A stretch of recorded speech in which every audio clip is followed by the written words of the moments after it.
letu na Mungu wetu wa mbinguni, tunalibariki na kulitukuza jina lako. Ni wakati mwingine tena ambapo tunahitaji kusikia neno lako la uzima. Roho Mtakatifu, mwalimu mwema, tuko tayari kufundishwa. Tujalie basi kuyasikia yote yatokayo kwako, tujalie kuyaelewa, lakini zaidi sana kuyatendea kazi, maana hapo ndipo ambako kuna matokeo makubwa katika yote ambayo Bwana umeahidi katika neno lako kupitia maisha yetu. Asante kwa ajili ya wale tulioko ibadani wakati huu. Asante kwa ajili ya wale wanaotufuatilia kwenye vipindi vyetu mbalimbali vya redio na vipindi vyetu vya TV na kwenye mitandao mbalimbali ya kijamii. Nguvu yako isiyozuiliwa na umbali, Roho Mtakatifu, ikamhudumie kila mmoja kizazi baada ya kizazi. Katika jina la Yesu Kristo wa Nazareti aliye hai tumeomba tukiamini. Amen.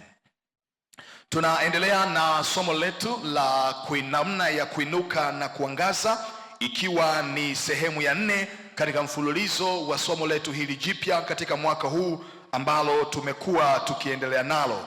Somo letu linaitwa namna ya kuinuka na kuangaza, ikiwa ni sehemu ya 4 ya mfululizo wa somo hili, na andiko letu la msingi ni Isaya sura ile ya 60 na mstari ule wa kwanza. Isaya sura ile ya 60 na mstari ule wa kwanza. Biblia inasema, ondoka uangaze, kwa kuwa nuru yako imekuja na utukufu wa Bwana umekuzukia. Ondoka uangaze, kwa kuwa nuru yako imekuja na utukufu wa Bwana umekuzukia. Tulipokuwa tunaanza katika mfululizo wa somo hili, tulianza kuangalia andiko hili la msingi ambalo tumekuwa tunajifunza, linaloitwa kwa habari ya kuinuka na kuangaza. Na tuliona ya kwamba ni mapenzi ya Mungu kuona maisha ya watoto wake yanabadilika siku hata siku. Ni mapenzi na shauku ya Mungu kuona maisha ya watoto wake yanabadilika au yanapokea uhai siku kwa siku.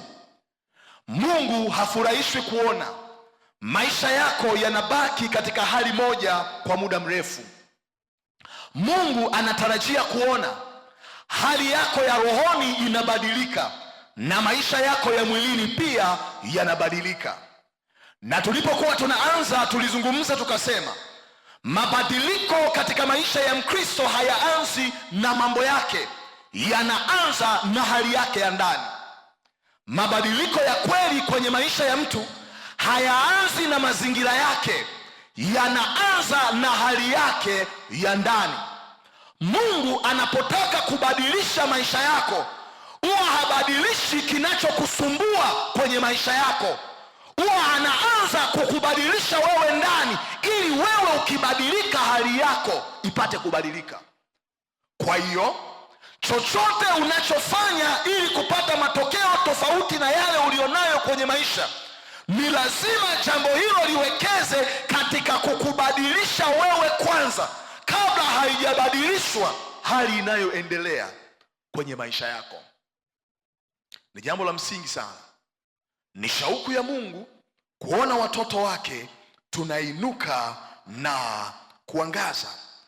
Lakini pia tuliangalia maana kama 4 kama sio 5 za kuinuka na kuangaza, na hatutarudi huko. Ikiwa ulipitwa na hiyo session, unaweza kutembelea kwenye akaunti yetu ya YouTube ya Pastor Tito Makinga. Unaweza ukapitia ukaona sehemu ya kwanza, sehemu ya 2 na sehemu ya 3, na utakuwa na vitu vingi vya kujifunza kutokea hapo. Tukaendelea mbele zaidi, tukaanza kuangalia pia mambo ambayo Mungu huyapima ndani ya moyo wa mtu kabla ya kumuinua na kumruhusu aangaze. Tulianza kuangalia mambo ambayo Mungu huwa anapima ndani ya moyo wa mtu kabla ya kumuinua na kumruhusu aangaze. Kuna hatua ambayo Mungu hawezi kuachilia mpya kwenye maisha yako mpaka amepima na kujiridhisha vitu fulani ndani yako. Tuliangalia kwenye ibada ya Jumapili, na wale mliokuwepo kwenye siku ya ibada ya Alhamis tuliendelea kutokea mahali hapo. Lakini pia tulianza kuangalia tena kwa undani mambo ya muhimu kufanya ili kuinuka na kuangaza. Mambo ya muhimu kufanya ili kuinuka na kuangaza. Na Biblia imeweka wazi, yeyote anayetaka kuona msaada wa Mungu ukimuondoa kwenye hatua moja na kumpeleka kwenye hatua iliyo bora zaidi. Biblia imeweka kanuni za msingi kabisa ambazo ukichagua kuishi katika hizo, maisha ni lazima yakupe ushirikiano. Na naomba niwaambie, hakuna uchawi, hakuna nguvu za giza, wala hakuna shetani anayeweza kumzuia mtu aliyeamua kuishi kwa kanuni za neno kwenye maisha yake. Hakuna uchawi, hakuna nguvu za giza, wala hakuna shetani anayeweza kumzuia Mkristo aliyeamua kuishi kama kanuni za neno zinavyoelekeza. Maana yake, Mkristo anayechagua kuzijua kanuni za neno la Mungu zinazotawala matokeo kwenye maisha yake na kuziishi, ameamua kuwa mtu wa kutokuzuilika. Mmenisikia nilichokisema? Mkristo aliyechagua kujifunza kanuni za neno la Mungu na kuziishi, kuzifanyia kazi, amechagua kuwa mtu asiyezuilika. Wanaweza wakajaribu kukuchelewesha, lakini hawatafanikiwa kukuzuia kuwa ambaye Mungu ametaka uwe. Tuliangalia jambo la kwanza ili kuweza kuinuka na kuangaza. Tulisema chagua mambo machache, chagua kufanya mambo machache mpaka uone mwisho wake au matokeo yaliyotarajiwa. Tulisema ikiwa unataka kuinuka na kuangaza, Biblia inaonyesha jambo mojawapo la kwanza katika maisha, chagua kujihusisha na mambo machache ambayo utawekeza nguvu zako, utawekeza maombi yako, utawekeza muda wako. Na tuliangalia tukaona, mtu anayejaribu kufanya kila kitu anatawanya nguvu zake, anatawanya rasilimali zake, na ataishi maisha ya kuanza, lakini hatakuwa mtu wa kukamilisha.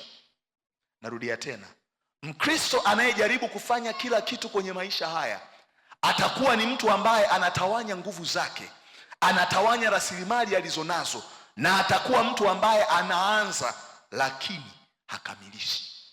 Watu wengi kwenye maisha mmefikiri ya kwamba kilichowafanya msikamilishe mlioyaanza ni shetani, ila ni kwa sababu mnataka kujaribu kufanya kila kitu kwenye maisha, wakati kanuni za neno hazisemi hivyo.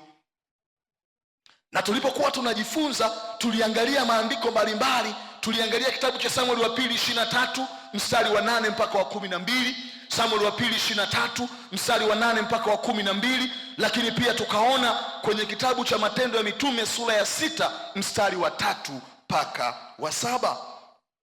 Tuliangalia Samueli wa pili 23 mstari wa 8 mpaka wa 12 na Matendo ya Mitume sura ya 6 mstari wa 3 mpaka wa 7. Nitasoma maandiko kadhaa hapo kwenye Matendo ya Mitume 6:3 mpaka 7. Biblia inasema hivi: basi ndugu zangu, chagueni watu 7 miongoni mwenu walioshuhudiwa kuwa wema, wenye kujawa na roho na hekima, ili tuwaweke juu ya jambo hili, na sisi tutadumu katika kuomba na kulihudumia lile neno. Mstari wa 7, neno la Mungu likaenea na hesabu ya wanafunzi ikazidi sana katika Yerusalemu, jamii kubwa ya makuhani wakaitii ile imani.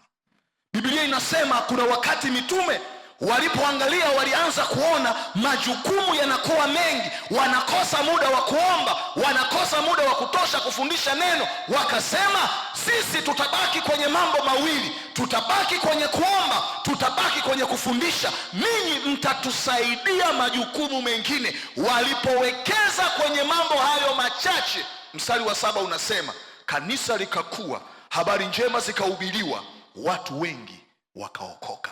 Ongezeko lao lilikuwa na uhusiano na uwekezaji wao katika mambo machache yaliyokuwa yana msingi, yaliyowahitaji muda na kila walicho nacho ili kumruhusu Mungu kuachilia matokeo.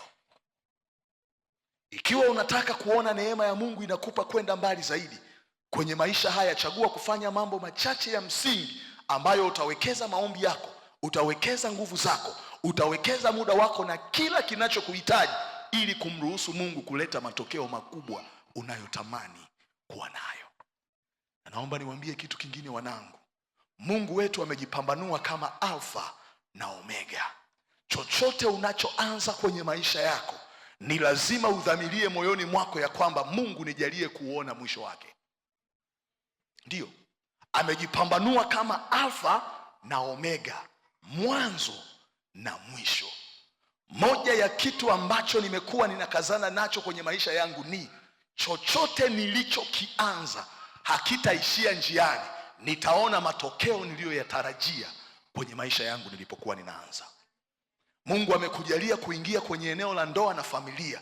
Kila wakati we unaomba katika jina la Yesu, ulimwengu wangu wa roho sikia, Mungu aliyenipa hii ndoa tutaishi mpaka wakati wa kuondoka duniani utakapofika. Nyie watu, naomba niwaambie, watu mnaowaona wameachana kuna siku walipendana. Mwambie jirani yako, unaowaona wameachana kuna siku walipendana. Kwa hiyo usije ukafikiri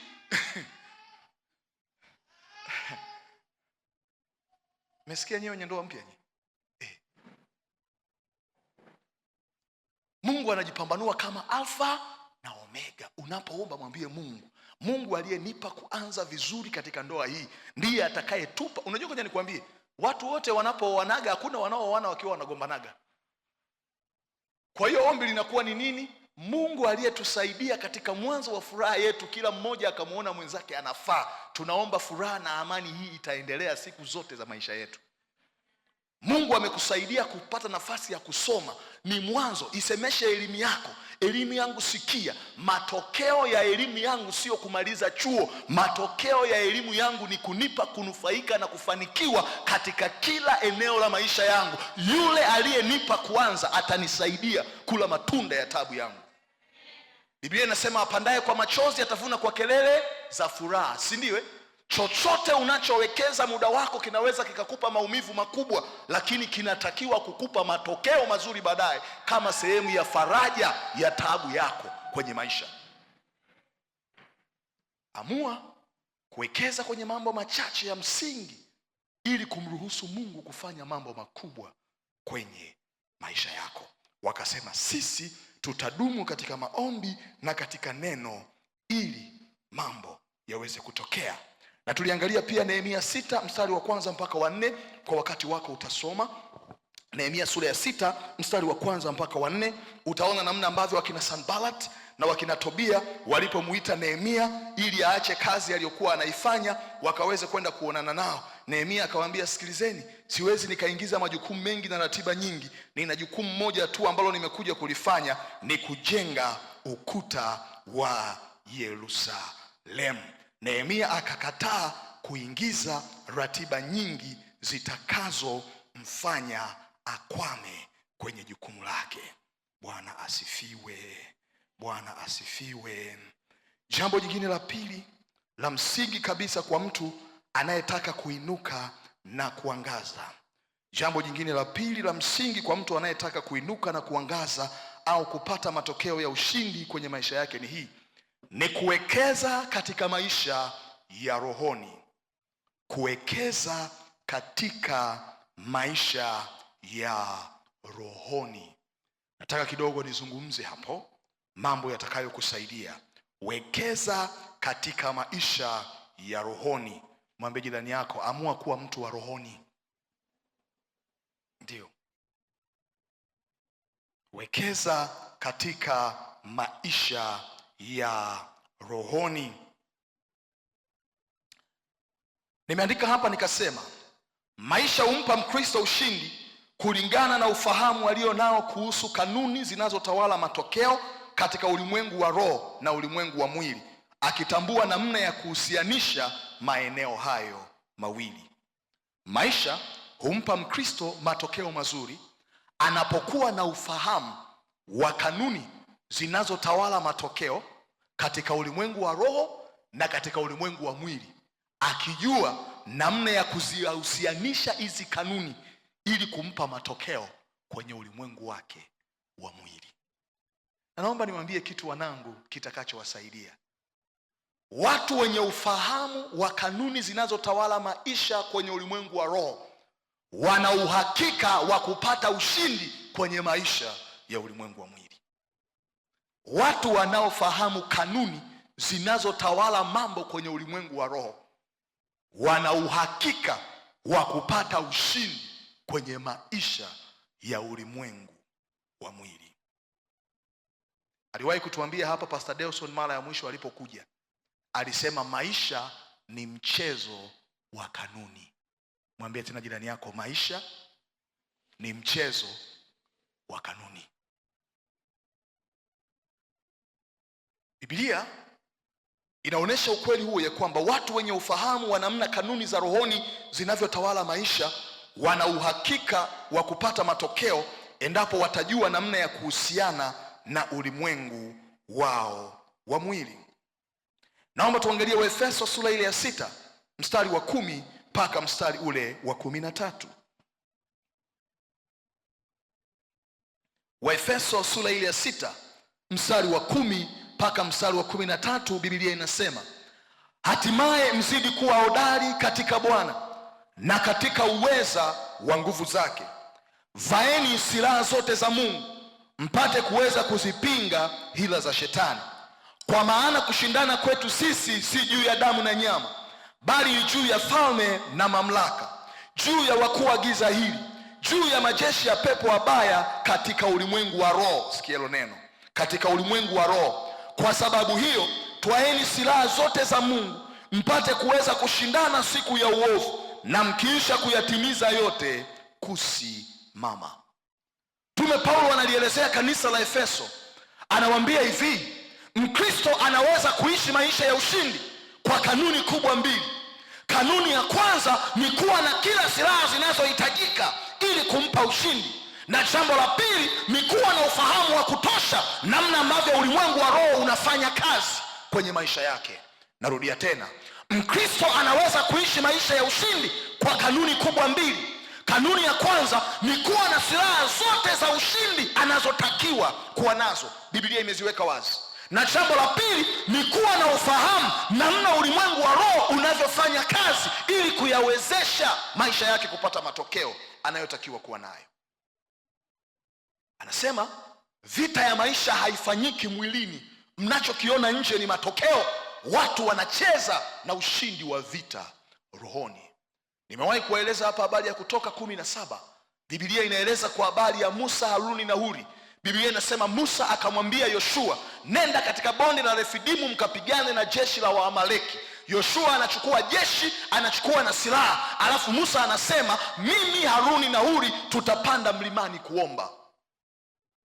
Musa anajua ya kwamba ujuzi wa kivita, silaha nzuri haziwezi kutupa ushindi kwa adui zetu. Kwa nini? Tunapambana na watu ambao wana miungu yao, wana silaha kama sisi, wana ujuzi kama wa kwetu, lakini wana madhabahu za miungu yao. Musa anajua ya kwamba tukienda na akili peke yake, tukienda na ujuzi wa kivita na silaha peke yake, ushindi kamwe hatutaupata. Naomba nikwambie jambo hili litakalo kusaidia. Bidii yako ni nzuri kwenye eneo lolote la maisha, lakini bila msaada wa Mungu haiwezi kukupa matokeo unayoyatarajia. Bidii yetu ni nzuri katika eneo lolote la maisha, lakini bila kushikiliwa na nguvu ya msaada wa Mungu nyuma yake haiwezi kukupa matokeo mazuri. Na ndiyo maana kuna watu wana akili na GPA nzuri, lakini mpaka leo hawana kazi. Kuna watu wana bidii asubuhi mpaka jioni, Januari mpaka Disemba, wanaamkaga kwenda kufanya kazi, lakini mwaka umeisha, hakuna cha maana walichofanya. Wameishia kulipa kodi ya nyumba tu.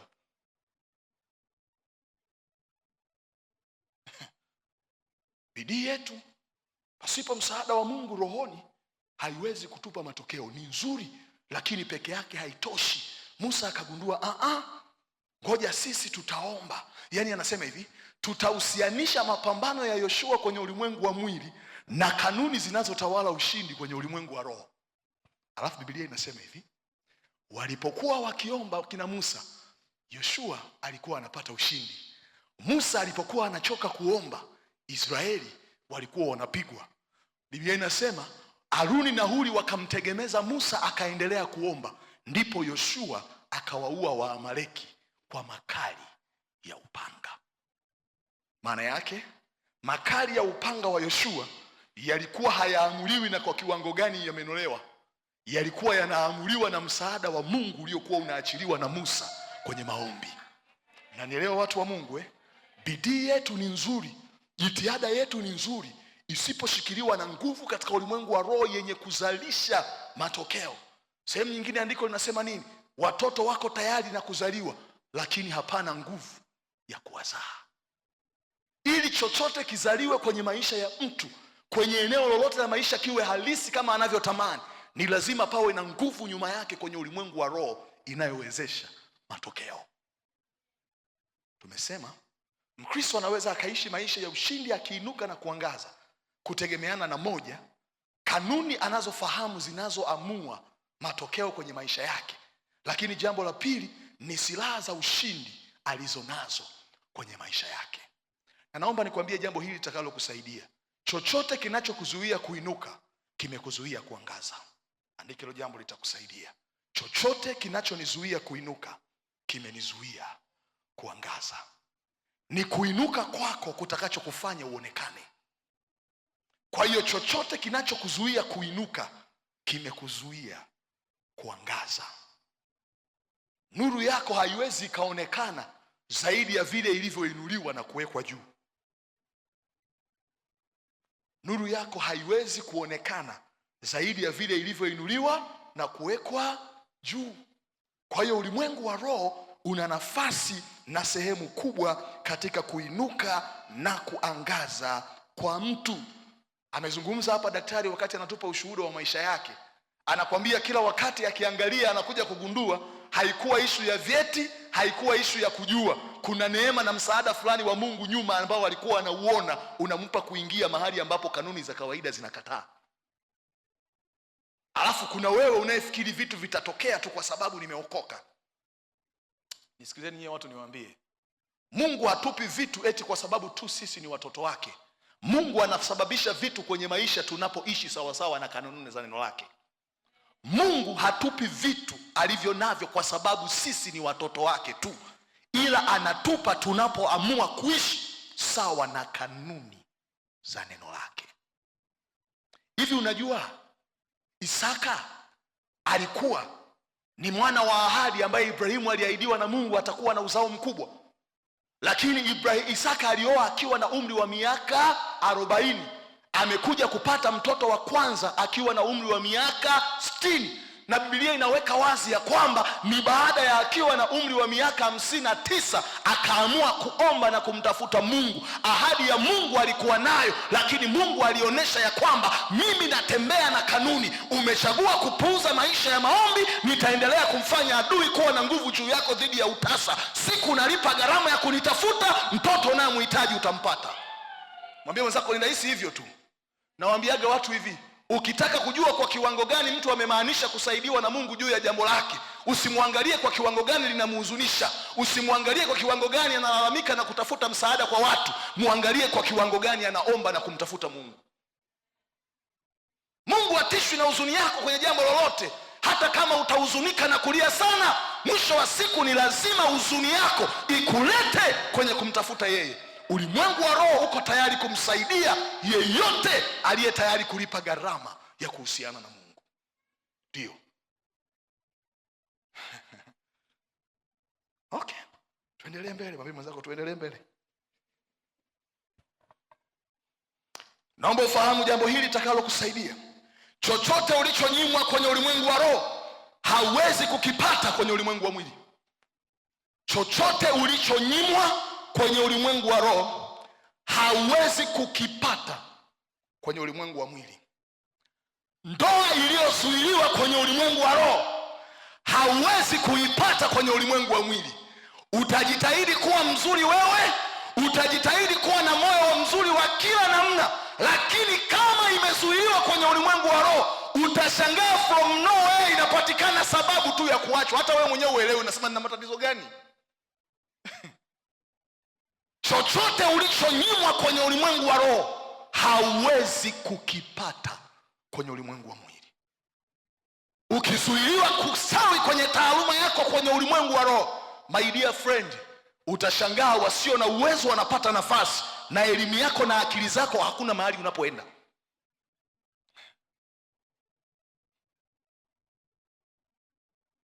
Naomba niwaambie nyie watu, kuna watu nimewaona wana neema, akifundisha neno, akihubiri ukimsikia, lakini ukikaa naye na kuongea anakuambia huduma iendi, vitu havisogei, mpaka mpaka natamani niache kazi ya Mungu. Ana neema, ana neno, ana mafunuo, lakini ulimwengu wake wa roho unapambana naye kumzuia. Chochote ulichonyimwa kwenye ulimwengu wa roho hawezi kukipata kwenye ulimwengu wa mwili.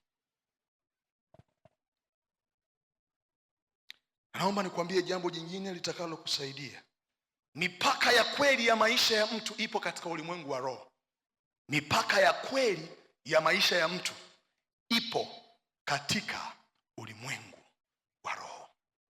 Mipaka ya kweli ya maisha ya mtu ipo katika ulimwengu wa roho. Nataka niamshe shauku ndani yako ya kujifunza zaidi kuhusu Mungu na kuziishi kanuni zitakazoamua hatua zako, kuinuka kwako na kusogea kwako.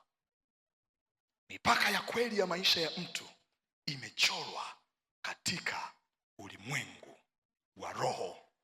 Utaona ukweli huo kwenye Mambo ya Nyakati wa Kwanza 4 mstari wa 9 na wa 10. Mambo ya Nyakati wa Kwanza sura ya 4 mstari wa 9 na wa 10.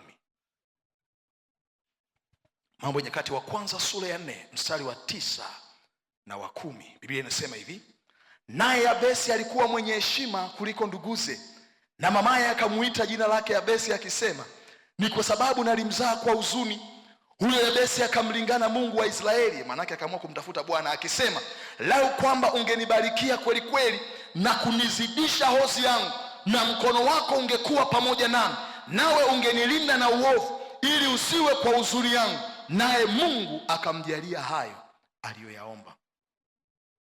Biblia inasema kwa habari ya Yabesi ya kwamba aliona anafanya vitu lakini asogei. Baadaye akagundua ya kwamba mpaka wa kweli kwenye kazi zangu na maisha yangu unachorwa kwenye ulimwengu wa roho. Nisipoongeza mipaka yangu rohoni, sitasogeza maisha yangu mwilini. Biblia inasema akaamua kumtafuta Mungu, naye Bwana akamfanyia yote aliyoyaomba. Wale mnaofanya kazi, mnaofanya biashara, mnapokuwa mnaomba, ni vizuri kuisemesha mipaka yenu ya biashara kwenye ulimwengu wa roho, ya kwamba sitaishia pale ambapo ulimwengu wangu wa roho umechora. Mwaka huu ninapanua mipaka yangu kwenye ulimwengu wa roho, nitaenda zaidi ya pale ambapo niliishia mwaka jana. Kwenye maisha, hata kwenye familia, kuna watu hali za maisha wote ni kama zinafananaga. Hakunaga anayeendaga zaidi ya mwingine. Yaani ni kama wote wakienda kuna mahali, yani hakuna anayevuka zaidi ya pale. Ulimwengu wako wa roho ndio umechora mipaka ya kweli ya maisha. Hivi mnajua kuna familia hakunaga wanaoolewa wote wanazaga nyumbani? Hamjawahi kuwaona Hamjawaona? Hivi unajua kuna familia wanaume hawaishigi muda mrefu, wote wanakufaga wakiwa vijana, wanabakigi wake zao? Hamjawaona? Kuna ulimwengu wa roho ukichora mipaka, mtu hawezi kwenda zaidi ya pale. Atajitahidi, atakazana, atapindua nenda rudi, mwisho wa siku anamwambia hauwezi kwenda zaidi ya hapa. Yabesi aligundua ya kwamba mipaka ya kweli ya maisha ya mtu imechorwa rohoni. Nataka nikuoneshe tu umuhimu wa kujihusianisha na ulimwengu wako wa roho na kumfahamu Mungu zaidi, ili upate matokeo mazuri. Nimezungumza hapa nikasema, Mkristo anayetegemea mikakati na mipango pekee au kutegemea akili na nguvu zake pekee ana uhakika wa kushindwa mambo mengi kwenye maisha ambayo wengine wanaweza. Mkristo anayetegemea mipango, mikakati, bidii na nguvu zake pekee ana uhakika wa kushindwa mambo mengi ambayo wengine wanaweza. Tunaishi kwenye kizazi cha watu walioelimika, watu ambao kidogo mmeongeza elimu, ujinga umeondoka kwenye ufahamu, na hiyo inaanza kututengenezea mazingira ya kuanza kuamini zaidi katika nguvu zetu, uwezo na elimu tulizo nazo, kuliko kumwamini Mungu kama msaada katika mambo tunayoyafanya. Bahati mbaya usiyoijua ni kwamba wakati wewe unaamini kwenye akili, mipango na chochote unachowaza, unakwenda kushindana na katika maeneo ambayo kuna watu wanaamini kwenye msaada wa nguvu zingine kwenye ulimwengu wa roho ili kupata matokeo. Haina maana tupuuze nafasi ya akili, nafasi ya mipango, malengo na kila kitu, lakini vitu hivyo vyote vikikosa msaada wa Mungu nyuma yake katika ulimwengu wa roho, hatuwezi kuwa na matokeo. Utaona mfano kwenye kitabu kile cha Hesabu na maeneo mengine, utaangalia, utasoma habari ya Balaki. Nakumbuka habari ya Balaki, yule mfalme wa Moabu. Aliposikia Israeli wanakuja, si alienda kumtafuta Balaamu, akamwambia nini? Naomba ukaloge hao watu wanakuja, tengeneza madhabahu 7 ambazo nitatoa sadaka ili kuwazuia Israeli wasije wakanishinda na kwenda katika nchi ya ahadi zao. Balaki alikuwa ana jeshi kama mfalme, alikuwa ana askari na majemadari kama mfalme, lakini alijua kuwashinda Israeli kwa jeshi na vifaa peke yake haiwezekani. Ninahitaji nguvu na msaada mwingine kwenye ulimwengu wa roho. Anamwendea Balaamu, anamwambia awaloge na kuwazuia Israeli. Alafu Balaamu naye alipojaribu kuwaloga katika ulimwengu wa roho, Mungu anamuonesha, anamwambia, hawa jamaa hawazuiliki, wana nguvu kama za nyati. Wanaweza wakawa wasiwe na silaha zenye uwezo kama za kwako kwenye mikono yao, lakini Mungu kwa sababu yuko pamoja nao, wana uwezo wa kufanya mambo makubwa ambayo silaha na uwezo wao usingeweza kuwapa ushindi. Kwa nini?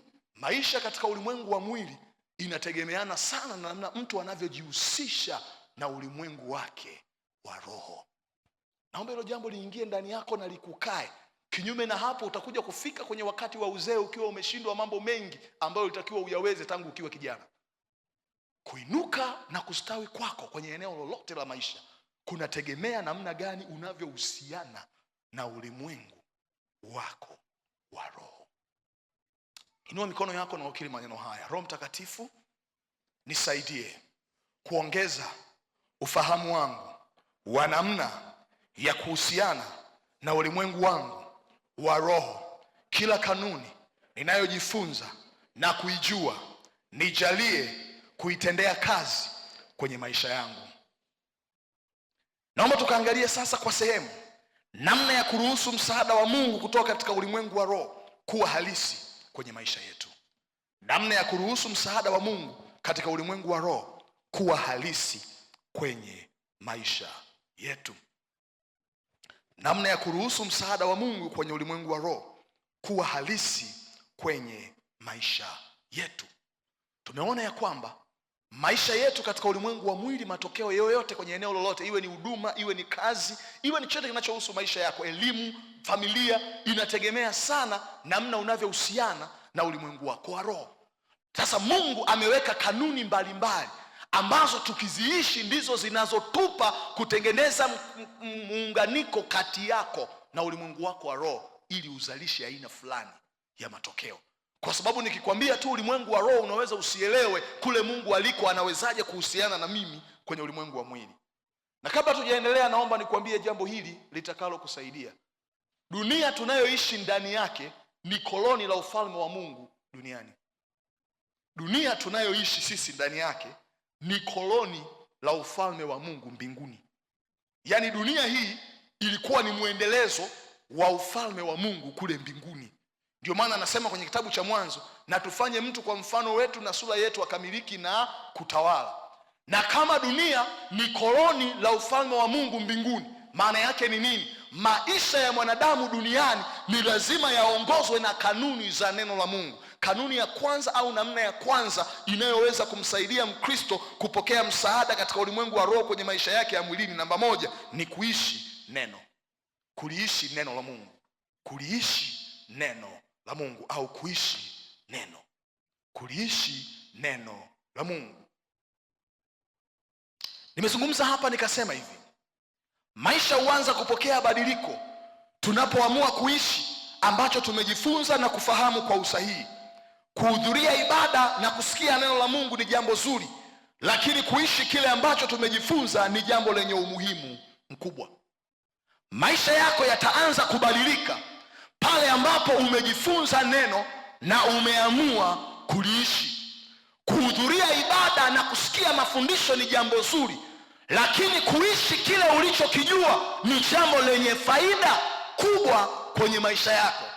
Moja ya watu ambao mna faida sana kwenye maisha haya ni Wakristo.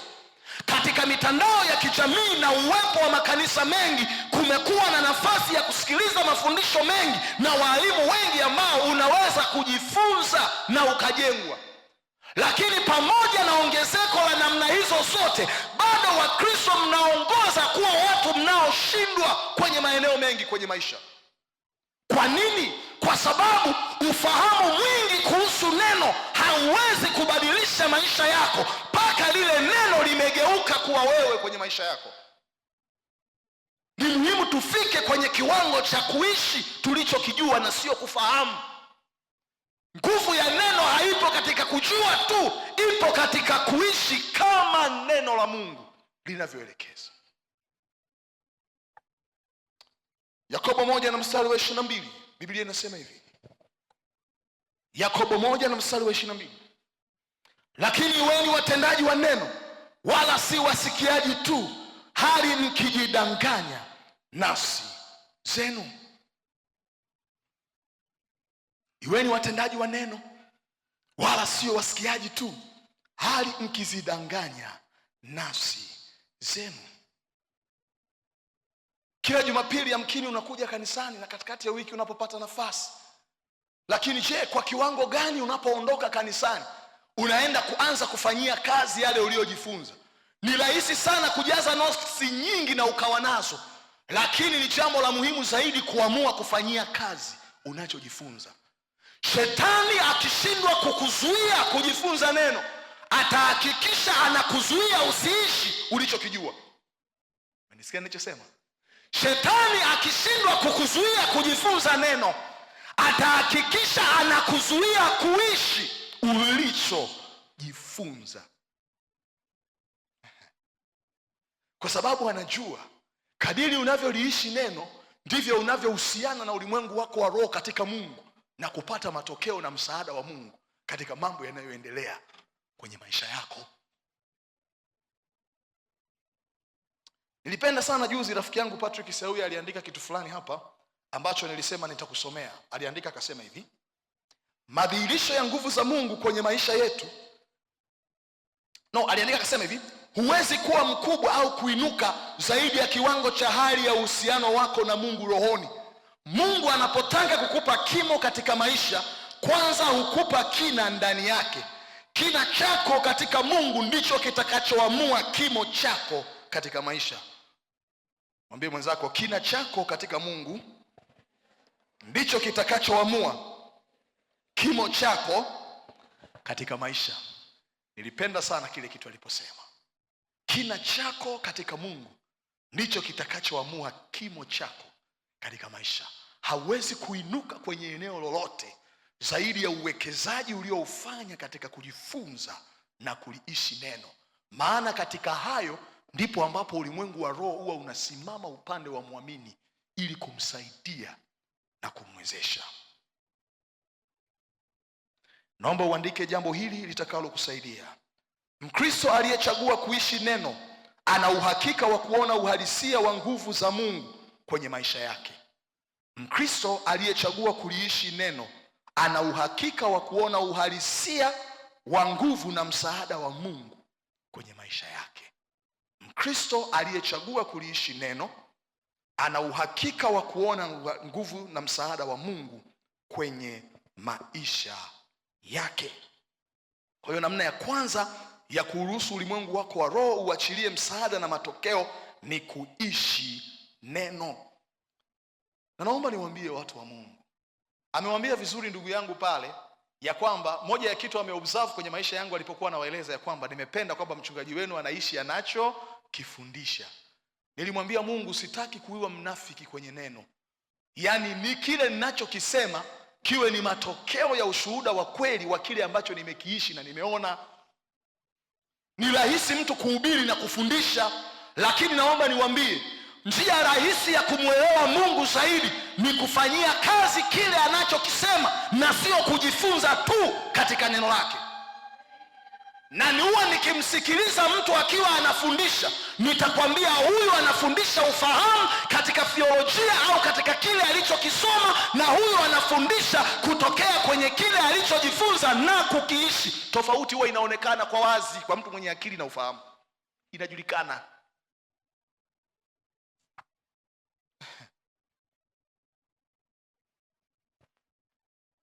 Tuangalie Mambo ya Nyakati, Mambo ya Walawi 26 mstari wa 3 mpaka wa 6. Mambo ya Walawi 26 mstari wa 3 mpaka wa 6. Biblia inasema hivi, Mambo ya Walawi 26 mstari wa 3 mpaka wa 6. Biblia inasema, kama mkienda katika amri zangu na kuyashika maagizo yangu na kuyafanya. Walawi 26:3-6. Kama mkienda katika amri zangu na kuyashika maagizo yangu na kuyafanya, ndipo nitazinyeshea mvua zenu kwa nyakati zake, na nchi itazaa maongeo yake, na miti ya mashambani itazaa matunda yake. Tena kupura nafaka kwenu kutaendelea hata wakati wa kuvuna mizabibu, na kuvuna zabibu kutaendelea hata wakati wa kupanda mbegu. Nanyi mtakula chakula chenu na kushiba, na kuketi katika nchi yenu salama. Nami nitawapa amani katika nchi, tena mtalala wala hapana atakayewatia hofu. Nami nitawakomesha wanyama wabaya katika nchi yenu, wala hautapita upanga katika nchi yenu. Mungu anazungumza na Israeli, anawaambia kama mtaamua kuishi kwa kufuata amri zangu na kushika maagizo yangu, anasema hivi: moja, nitaamuru mvua zije kwenu kwa wakati. Maisha ya Waisraeli yalikuwa yanategemea kilimo na mifugo. Mungu anawaambia hivi, matokeo kwenye maisha ya mtu yanaamuliwa na msaada wa nguvu alionayo rohoni kwenye maisha yake. Mungu anawaambia, mkitaka ulimwengu wenu wa roho katika mimi uwape matokeo mazuri, anawaambia shikeni niliyowaambia, ishini kama nilivyowaambia. Katika nyakati ambazo mataifa mengine hawatakuwa na mvua, mimi itanyesha kwenu.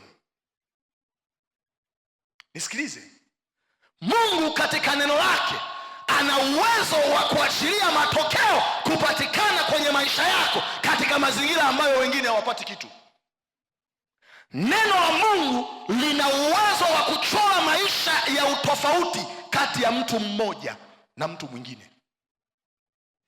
Nakumbuka habari ya wana wa Israeli. Biblia inasema walipokuwa wanaishi Misri, wana wa Israeli walikaa Gosheni wakati ambapo mabaya yalikuwa yanatokea. Wakati Farao na watu wake maji yamegeuka kuwa damu, wana wa Israeli Gosheni maji yalikuwa ni masafi, wanakunywa na maisha yanaendelea. Mungu ana uwezo wa kuchora alama ya utofauti katikati ya watu waliopo kwenye hali moja.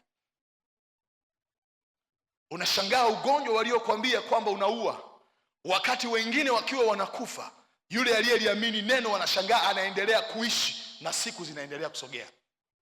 Neno lina uwezo wa kuchora mstari wa utofauti kati ya mtu mmoja na mtu mwingine. Angalia Mambo ya Walawi tena 25.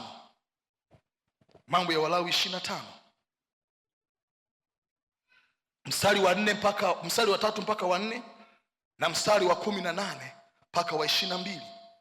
Mambo ya Walawi 25 mstari wa 3 mpaka wa 4 na mstari wa 18 mpaka mstari ule wa 22. Biblia inasema, panda shamba lako miaka 6, na miaka 6 lipelee shamba lako la mizabibu na kuyachuma matunda yako. Mstari wa 4, lakini katika mwaka wa 7 itakuwa ni sabato ya kustarehe kabisa kwa ajili ya hiyo nchi. Ni sabato kwa Bwana. Usipande shamba lako wala usipelee shamba lako la mizabibu.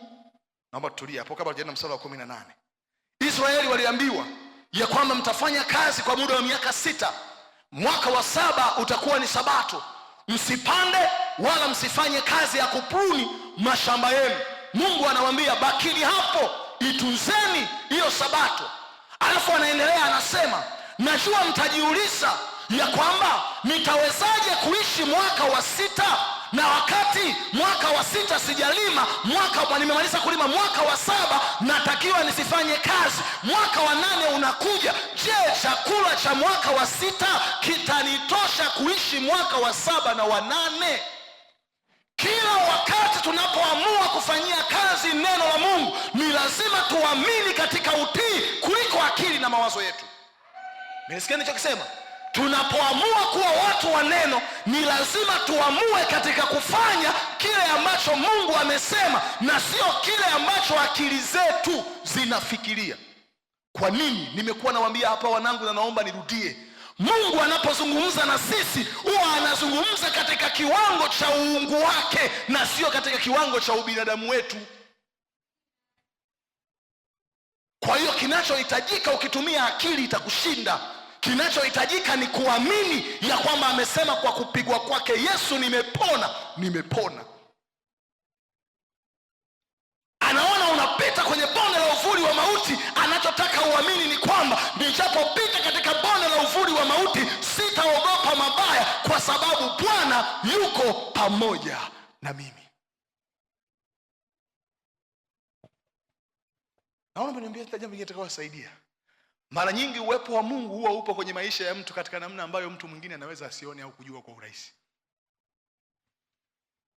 Nakumbuka habari ya Yusufu. Biblia inasema nini? Akaenda kwa Potifa, akasingiziwa, akauzwa, akaenda gerezani. Alafu bado Biblia inasema Bwana alikuwa pamoja naye.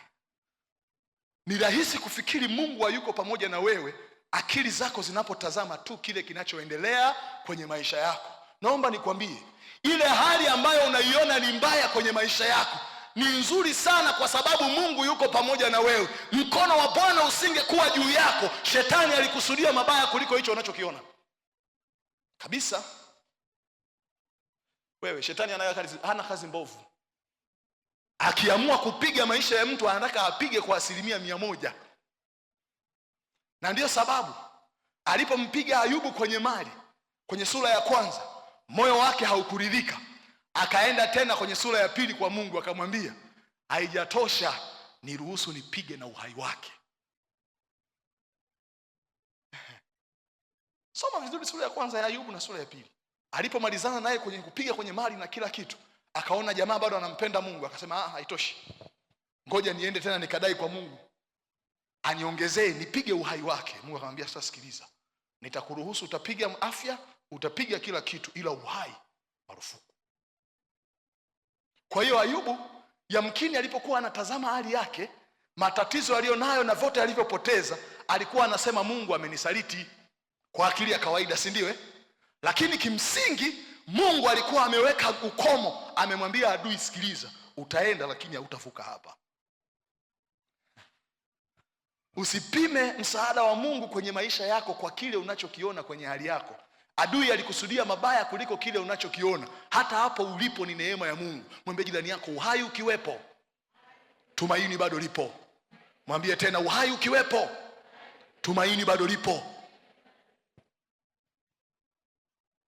Tuendelee mstari wetu wa 18 kwenye hiyo tulikuwa tunasoma hapo, Walawi 25. 18 anasema hivi: kwa sababu hii zitendeni amri zangu, mkazishike hukumu zangu na kuzifanya, nanyi mtakaa katika hiyo nchi salama.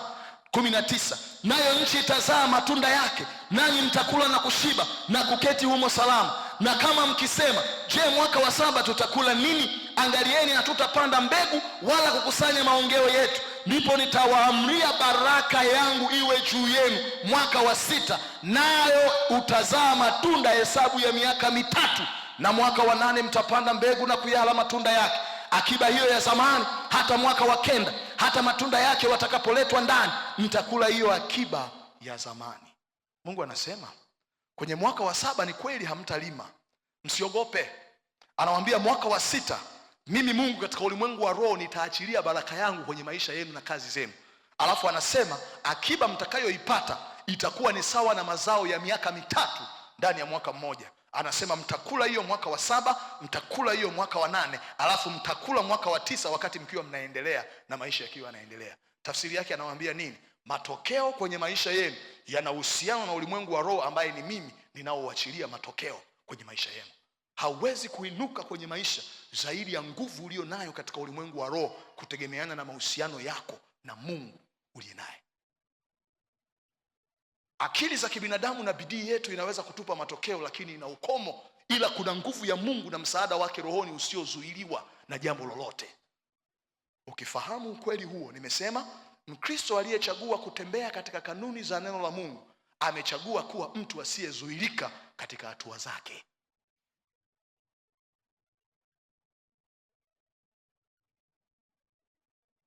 Naomba tuendelee mbele kidogo.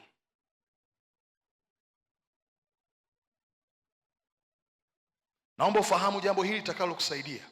Mkristo anayepuuza maelekezo ya neno la Mungu amechagua kujiondoa katika mema ambayo Mungu ameandaa kwa ajili yake. Hilo jambo litakusaidia.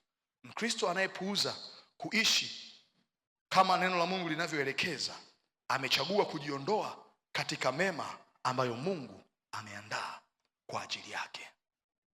Naomba niwaambie watu wa Mungu, kuomba sana ni jambo zuri, lakini maombi yako hayawezi yakaleta chochote kwenye maisha yako kama umeamua kuto kuishi kama neno linavyoelekeza. Yesu mwenyewe alisema, mkikaa ndani yangu na maneno yangu yakikaa ndani yenu, ombeni lolote nanyi mtafanya nini? Mtatendewa. Kanuni ya kwanza ya maisha ya muombaji ni neno.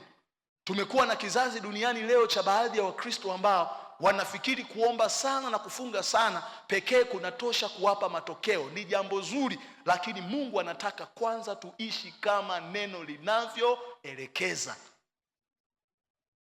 Na tukitoka hapa tutaangalia kanuni ya pili inaitwa maisha ya maombi, na nitakuelezea, nitakuonesha. Lakini kanuni ya kwanza ya msingi inayouwezesha ulimwengu wa roho kuyawezesha maisha ya mtu ni kuishi kama neno linavyoelekeza.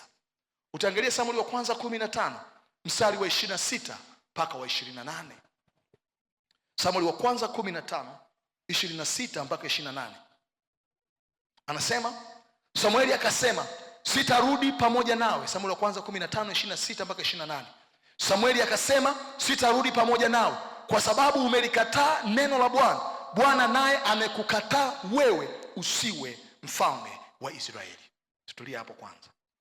Daudi anamwambia Samueli anamwambia Sauli mfalme, kwa kuwa umelikataa neno, Mungu alikwambia nenda ukawaangamize wa Amaleki na uwaue, maana nimekusudia kulifuta kumbukumbu lao duniani.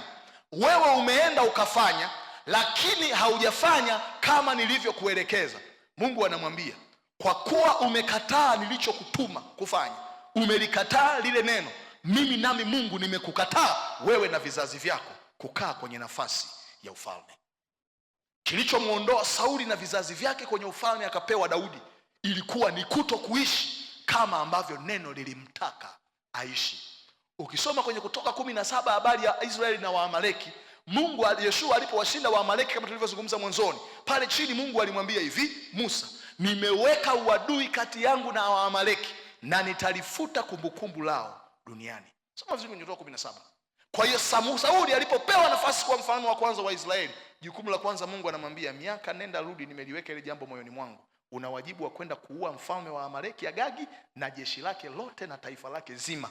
Ninafuta kumbukumbu lao juu ya uso wa nchi. Sauli alipoenda mfalme akapiga wa Amaleki, akamwacha Agagi mfalme hai. Kosa la kwanza. Akapiga walivyokuwa navyo, vile vilivyokuwa vizuri, wanyama, dhahabu na nini, akachukua akarudi navyo.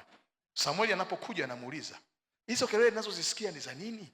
Anasema, nilichukua wale wanyama wazuri na dhahabu na kila kitu ili nije nimtolee Mungu sadaka. Samueli akamwambia, kutii ni bora kuliko kutoa dhabihu.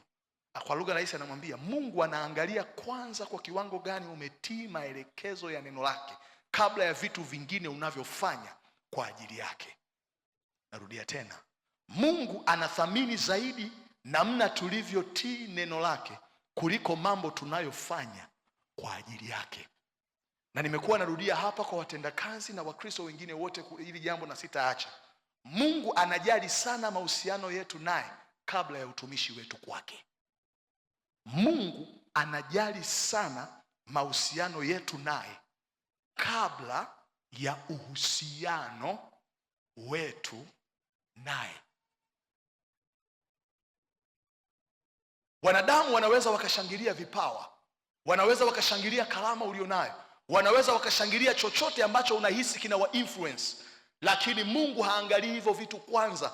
Mungu anaangalia kwa namna gani unaishi kama ambavyo neno lake linakutaka uishi. Tusipoelewa ukweli huo, tutaanza kutengeneza kizazi cha watu kanisani ambao wanaweza wakajisikia vizuri kwa sababu wanamtumikia Mungu bila kujali mahusiano walionayo na Mungu. Mwambie mwenzako ni huzuni. Mwambie tena jirani yako, tusifike huko. Ni hatari.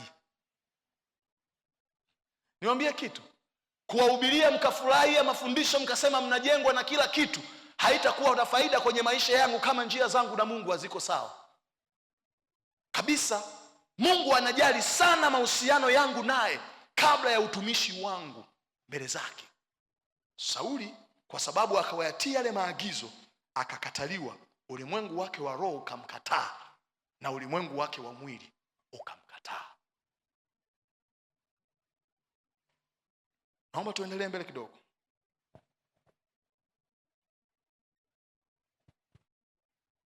Utaona Luka sura ile ya 5 mstari wa 3 mpaka wa 6 tutasoma. Luka 5 mstari wa 3 mpaka wa 6. Utaona habari ya Petro. Biblia inasema kwamba Yesu akatumia kile chombo alichokuwa nacho Petro kuhubiri. Baadaye akamwambia, uzishushe nyavu zako ukavue samaki. Petro akamwambia, Bwana, tumefanya kazi usiku kucha hatujapata kitu, ila anasema kwa neno lako tutazishusha nyavu. Kwa lugha rahisi, Petro alikuwa anasema hivi, nimejaribu kwa bidii na ujuzi tulio nao na kufanya kazi kwa kanuni za mazingira ya usiku, bidii haijatupa matokeo, ila tunalikubali neno lako kama ulivyosema, ili kuruhusu ulimwengu wa roho kufanya kazi na kutupa matokeo ambayo bidii, ujuzi na muda umetuzuia. Biblia inasema walipofanya kama walivyoambiwa, wakapata samaki wengi mpaka kile chombo kikawazidi, wakawaita washirika wengine nje waje kuwasaidia. Kilichomfanya Petro kualika msaada wa ulimwengu wa roho kumpa matokeo kwenye mazingira ambapo alifanya jambo katika mazingira sahihi ya usiku ilishindikana, ni neno aliloamua kulifanyia kazi ili kuactivate ulimwengu wake wa roho na kuufanya uwe na nguvu kusimama upande wake. Tunapochagua kuishi kama neno linavyoelekeza, tumechagua kuruhusu ulimwengu wa roho kutupa matokeo ambayo bidii na nguvu zetu isingeweza. Hauwezi kuinuka na kuangaza kwenye eneo lolote la maisha zaidi ya kiwango cha neema ulionayo katika kuliishi na kulitendea kazi neno la Mungu. Ulimwengu wa roho unakuwa activated kwa funguo nyingi. Funguo mojawapo inaitwa kuishi neno la Mungu. Na niwaambie jambo jingine wanangu litakalowasaidia kwa habari ya neno. Mungu hawezi kuachilia maelekezo zaidi kwenye maisha yetu ya kutusaidia ikiwa hatuko tayari kufanyia kazi maelekezo ya awali aliyotupatia. Naomba nirudie tena. Mungu hawezi kuachilia maelekezo zaidi ya kutusaidia. Mungu hawezi, naomba mwandike hilo jambo unakumbuka. Mungu hawezi kuachilia maelekezo zaidi ya kutusaidia ikiwa hatujafanyia kazi maelekezo ya awali aliyotupatia. Mungu hawezi kuachilia maelekezo zaidi ya kutusaidia endapo tumeshindwa kufanyia kazi maelekezo ya awali aliyotupatia. Si mmeona hapo Petro ameambiwa azishushe nyavu mpaka kilindini, si ndio? Biblia inasema hivi, alipokubali akasema kwa neno lako tutazishusha nyavu. Alipokuwa anashusha zile nyavu, ndipo ambapo matokeo yakaanza kuonekana. Mnakumbuka habari ya yule mwanamke ambaye alienda kwa Elisha akiwa anasema kwamba mume wake amekufa, alikuwa ni nabii, amemwachia madeni. Biblia inasema nini? Akapewa maelekezo ya kwanza, si ndio? Nenda kaazime vyombo kwa jirani zako, wala usitake vichache. Akaenda akafanyia kazi, alafu akaambiwa ukishaazima yamimine yale mafuta, utaona vyombo vikijaa. Akafanyia kazi, vyombo vikajaa. Alipomaliza anarudi tena kwa mtu wa Mungu Elisha kuuliza, mafuta yameshajaa, nifanye nini? Anaambiwa enenda ukauze, na fedha itakayopatikana ukalipe deni, na kitakachobaki utumie wewe na familia yako. Mungu huwa anaachili maelekezo ya kina ya kuyasaidia maisha ya mtu endapo yale aliyokupa mwanzoni haujayafanyia kazi. Kila Jumapili unajifunza neno la Mungu. Kwenye ibada katikati unazohudhuria unajifunza neno la Mungu. Unatamani kumsikia Mungu zaidi na hauwezi. Kwa nini? Mungu hawezi kusema zaidi ikiwa yale machache ya mwanzo aliyokupa hujayafanyia kazi. Ishu sio kujifunza vitu vingi. Ishu ni kuamua kuanza kufanyia kazi ulivyovijua, na kutokea hapo utaona Mungu akisema na wewe na kuachilia maelekezo zaidi. Mungu anajifunua kwa awamu kwenye maisha ya mtu. Neno ulilojifunza usipoweza kuliishi, hauwezi kumsikia Mungu akisema na wewe zaidi. Haiwezekani. Ndio maana wengi tunasema natamani nimsikie Mungu, natamani nimsikie Mungu. Mungu anasema na anaongea Issue ni kwamba yale ambayo kila siku anasema na wewe kupitia neno lake unayaishi, unayatendea kazi. Kadiri ninavyoongeza usikivu wangu katika neno na kuliishi, ndivyo ninavyokuza uwezo wangu wa kumsikia Mungu. Ndicho kitu nimejifunza. Moja ya jambo ambalo lina activate ulimwengu wa roho wa mtu kufanya kazi, sio kujifunza neno tu, ni kuliishi lile neno ulilojifunza. Maisha hayatakuruhusu kwenda zaidi ya msaada wa ulimwengu wa roho unaokusaidia kwenye maisha yako. Mungu anayo mengi mema kwa ajili ya maisha yetu, lakini inategemeana kwa namna gani tunahusiana naye. Na namna mojawapo ya kuhusiana na ulimwengu wetu wa roho kimatokeo ni kuamua kuishi kama neno linavyoelekeza. Naomba tusimame. Ningeweza kuendelea